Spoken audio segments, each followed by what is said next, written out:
and it's really hard to love her when she says she hates me and that I'm never gonna change. And the way that they're feeling, and I feel very deeply for them because whatever they're feeling is real, but that feeling is not Lord. Our feelings for understanding.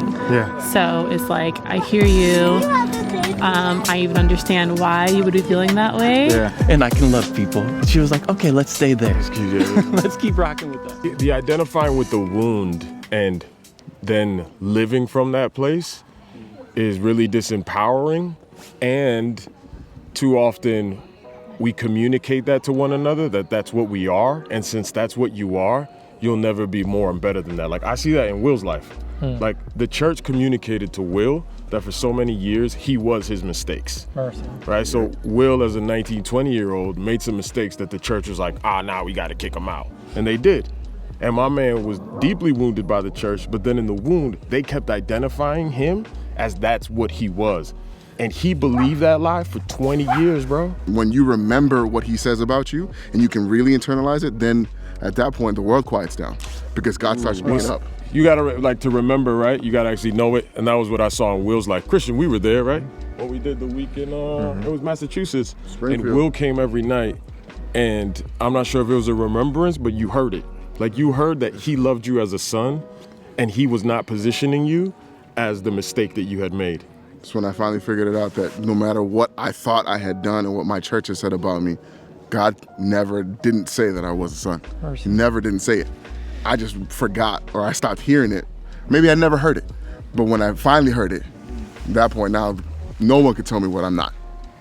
Can I say what we're not doing is saying smash your feelings down and don't deal with it. And I remember when I was moving here a few months ago, like, both you two knew something was off with me, and what I was doing was like, well, I understand this truth, so I shouldn't be feeling this, so I can't talk to you all about it, because if I talk to you, then I'm acknowledging I'm living through feelings in the flesh, and both of you guys saw, they're like, nah, Rich, like, don't just smash the feelings down and act like they're not happening. If you're feeling something, like, go to truth, chase truth, and then let that speak over your feelings. So you have to actually deal with it for a second, instead of where sometimes people hear me saying feelings aren't Lord, they get super nervous that I'm just going to smash it down, never deal with it, and then one day it's going to come bubbling up and we're all going to have to deal with it. And so both of you guys, like, we stayed on the phone for like 2 hours just like, nah, Rich, actually, what's going on with you? Why are you, like, what's the lie? What's the fear?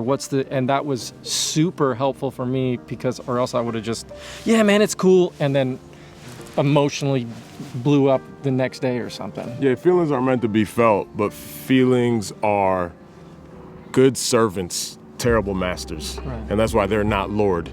Feelings don't lead, truth leads. You can feel all you feel, and we can validate how we feel, but what we don't want to do is like, oh, you were formerly in this position, and since you were, that's now what you are. Right. You're always gonna carry it. Right. Yeah. And then I think when we talk about sympathy and empathy, I think the key point of empathy is designed to lead to healing. Yeah. Right? Like, empathy ends with healing. And if we're not directing to the person who heals, then what are we doing? We can't leave people in that same space. Like, it'll be irresponsible for, when I'm going through my mess, Jonathan to call me up, or I call up Jonathan, like, Jonathan, I hurt.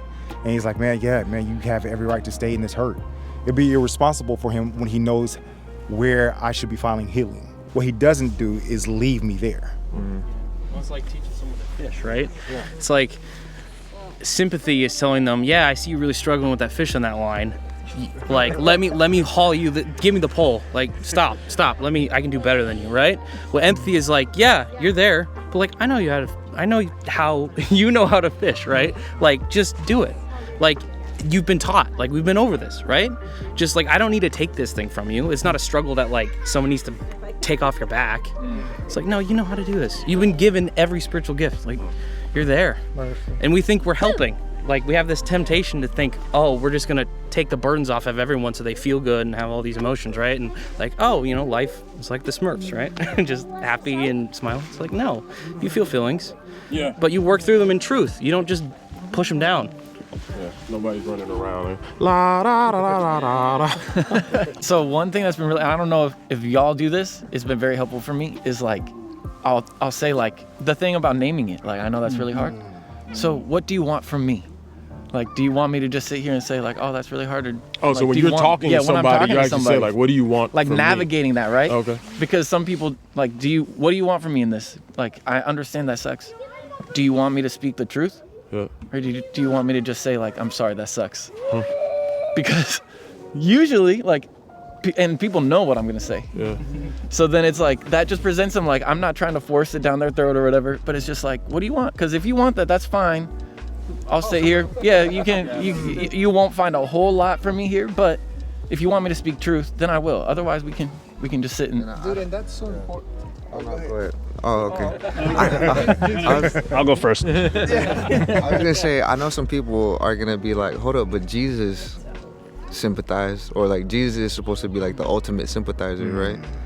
But what's dope about, I remember reading like the breakdown of what that scripture is talking about, and it was like how Jesus, the one about we have a high priest who is able to sympathize, right?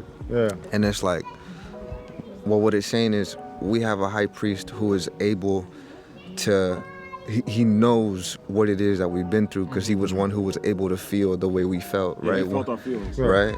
But it says, yet he conquered, right? You know what I'm saying? Yet he overcame, yet he's the one that had victory. So what's dope about biblical sympathy is that it doesn't identify you like what we've all been talking about right now. It doesn't identify you and leave you where your feelings want to leave you, right? It's like, nah, just know that I felt what you felt, but I also conquered the grave. Yeah. You know, type of thing. And we have that privilege on that line of thinking that the priesthood of all believers, like we carry the ministry of reconciliation. And so when people come to Tyler or whatever, it's like, okay, so you know what I'm about, what do you want, right? So if they come to you, they for sure know what you're about, right? And there's probably a lot of people that should come to you and don't, because they know exactly what they're gonna get, right? Yeah, it's like, do you want me to tell you, oh, that sucks that you're on the ground and you can't help yourself? Or do you want me to tell you, pick up your mat and walk? Like, what is it, right? If the truth sets you free, I would love to tell you the truth. And it is incredibly freeing, right? My first LRT that I went to, like I had so much anger, you know, in my life from my divorce, and everyone just sympathized. So like, oh yeah, you know, it's been so hard, you know, I understand what you were going through. And so I got plenty of that. So I just stayed in it, right? I used it just to fuel my life. Fuel the pride. Yeah. The pride fire. Well, because poor me, right? And hearing that message for the first time that I'd never heard before is that I don't have to identify with that emotion, right? I can actually process it and know that that is not who I actually am, and the freedom to know that I was forgiven so much, and that I can actually forgive someone else, even though I feel like I shouldn't. All of a sudden you find your place, you know, as a more than conqueror. Oh, I don't need to just be here, but I'm more than conqueror than just this situation. It's really good. Justin, the divorcee, to Justin, I've had a divorce, but yet still I'm not wounded from the divorce. Right? Oh. Like I moved from that. Right? Yeah, no, son of God. Huh. That's good. That's good.